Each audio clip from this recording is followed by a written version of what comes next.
Michelle Asada with Beach City Brokers, and I'm back talking about real estate tips for buyers and sellers.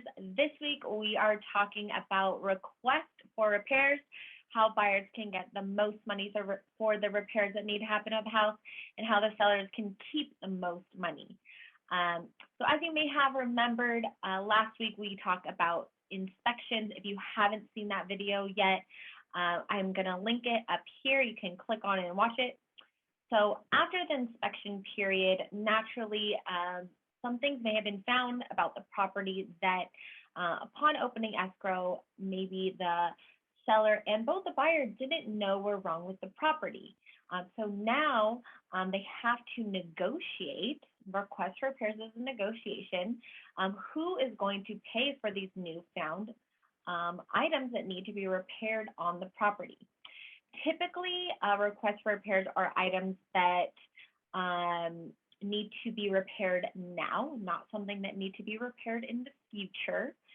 And the best way that I have seen for a buyer to get a fair amount of money for those repairs, we're not looking to gouge the seller. We're looking to cover the cost of the repair. Is to get a professional to come out to the property or send in their inspection report to give you an estimate of the actual cost to repair that item and ask the seller for that amount. That way it doesn't look like you're just making it up that you want $10,000 for no reason. Like, no, Bob's Plumbing said it's going to cost $7,000. Now for a seller, when you get that estimate, you can also get out another plumber, let's just say we're talking about plumbing today, who might give you a quote to do the same work for $5,000. So now you just saved yourself $2,000. And by the way, the seller does not have to agree to give the buyer the full amount. Given today's market, because we have multiple offers, a lot of sellers have backup offers. The buyer is not necessarily in all situations getting the full amount. Now, some things that you need to know. One, once that buyer gives the seller this report that says the plumbing needs to be fixed, if this buyer cancels, the seller now has to give this next buyer that report that says the plumbing is broken. So that seller might run into this same situation in the future if they don't work with the current buyer that they have.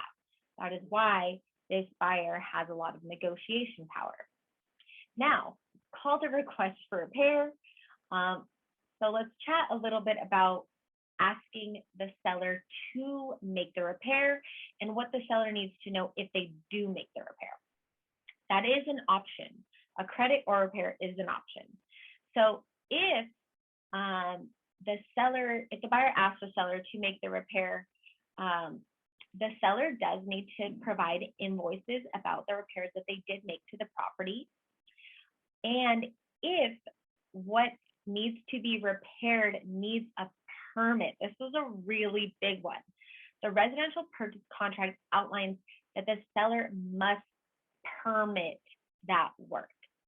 And that's why a lot of times we recommend that the seller gives the buyer a credit unless it's a small minor repair that they can do.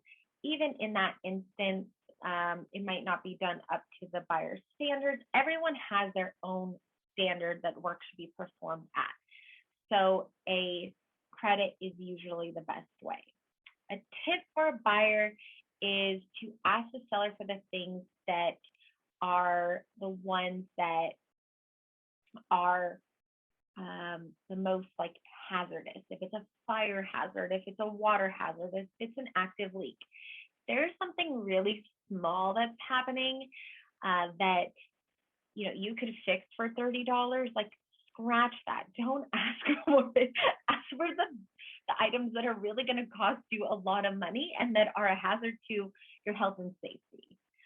So those are my tips for today. If you guys have any questions, feel free to write a comment, send me a DM, And if you're looking to buy or sell a house, you can reach me at Michelle at michelleasa.com, or you can give me a call.